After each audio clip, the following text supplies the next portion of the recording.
കഴിഞ്ഞ ദിവസം നമ്മളെ തക്കാളിക്ക് ഒരു വളം ഉണ്ടാക്കുന്നതിൻ്റെ വീഡിയോ ഒക്കെ ഇട്ടിരുന്നു. വളം ഉണ്ടാക്കുന്ന വീഡിയോ മാത്രം പോരല്ലോ, അതിൻ്റെ റിസൾട്ടും കാണിക്കണ്ടേ. അപ്പോൾ തക്കാളി പൊടിച്ച് ചേർക്കണ നോക്കാം. നിങ്ങൾ ഈ ഭാഗത്ത് മാത്രം എത്ര തക്കാളി ഉണ്ട് നോക്കാം. ഇതൊക്കെ ഇപ്പോൾ നമ്മളാ പറഞ്ഞ വളം കൊടുത്തിട്ട് കിട്ടുന്ന റിസൾട്ടാട്ടോ.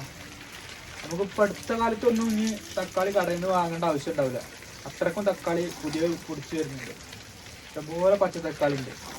കുറേ വിളവെടുത്തിട്ടോ, പഴുക്കുന്ന അങ്ങനെ വിളവെടുക്കുന്നുണ്ട്. വീട്ടാവശ്യത്തിനുള്ളതായി ഡെയിലി നമുക്ക് വേണ്ട പൊട്ടിച്ചെടുക്കുന്നുണ്ട്. അതിൻ്റെ റിസൾട്ട് ഞാനൊന്ന് കാണിച്ചു തരാം കേട്ടോ. ഇതൊന്ന് ജസ്റ്റ് ഒന്ന് കണ്ടു നോക്കി. നമ്മൾ എന്തെങ്കിലുമൊക്കെ സാധനം നട്ട് നനച്ചുണ്ടാക്കുമ്പോഴേ അതിൻ്റെ നമ്മളൊരു പ്രതീക്ഷിച്ച റിസൾട്ട് അതിന് കിട്ടണം. അല്ലാന്നുണ്ടെങ്കിൽ നമുക്ക് അതിനോടുള്ളൊരു താല്പര്യം പോകും. ഓരോ വിത്ത് നമ്മൾ കുത്തിയിടുമ്പോഴും നമ്മുടെ മനസ്സിലെന്തേക്കാരം അതിന് ഒരുപാട് വിളവൊക്കെ ഉണ്ടായിട്ട് നമ്മളിങ്ങനെ വിളവെടുക്കുന്ന ആ ഒരു രംഗം നമ്മളെ മനസ്സിൽ വരും. ആ ഒരു പ്രതീക്ഷ മാത്രമല്ല, അത് യാഥാർത്ഥ്യം ആവണം എന്നുണ്ടെങ്കിൽ എന്ത് വേണം, നമ്മൾ ചില പൊടിക്കൈകളൊക്കെ ഉപയോഗിക്കണം. അതുപോലെ ഒരു ടിപ്സ് കഴിഞ്ഞ വീഡിയോയിൽ ഞാൻ പറഞ്ഞിട്ടുണ്ട്. ഇതിൻ്റെ തൊട്ട് മുന്നേ ഉള്ള വീഡിയോ ഒന്ന് പോയി കണ്ടു നോക്കി. വലിയ റിസ്ക് ഇല്ലാത്ത രീതിയിൽ നമുക്ക് ചെയ്യാൻ പറ്റുന്ന എന്നാൽ കൂടുതൽ വിളവും കിട്ടുന്ന നല്ലൊരു ടിപ്സ്, എളുപ്പത്തിൽ ചെയ്യാൻ പറ്റുന്നത്. അപ്പോൾ അത് കാണാത്തവരുണ്ടെന്നുണ്ടെങ്കിൽ ഒന്ന് കണ്ടിട്ട് അതുപോലെ ചെയ്തു നോക്കിട്ടോ.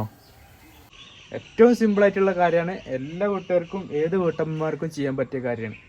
അപ്പോൾ ആ വീഡിയോ കാണാത്തവരുണ്ടെന്നുണ്ടെങ്കിൽ ഒന്ന് പോയി കണ്ടു നോക്ക്. ഇതുപോലെ ചെറിയ ചെറിയ പൊടിക്കൈകളൊക്കെ ഇനിയും വരും. അപ്പോൾ അതിൻ്റെയൊക്കെ വീഡിയോ കാണണമെന്നുണ്ടെങ്കിൽ നമ്മുടെ ചാനൽ ഒന്ന് സബ്സ്ക്രൈബ് ചെയ്യാൻ കൂടിയും ചെയ്യട്ടോ.